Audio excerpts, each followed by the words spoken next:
రాజేశ్వరి చేయి పట్టి నడుపును శరణంటూ వేడినంత కష్టములను తీర్చును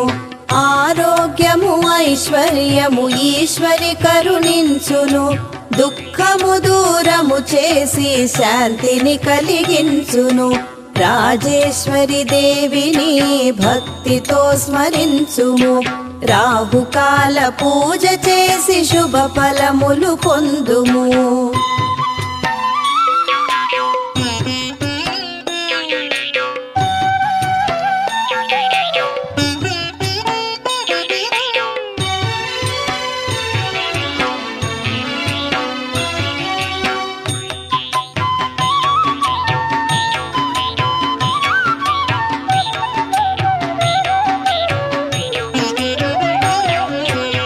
రవివారము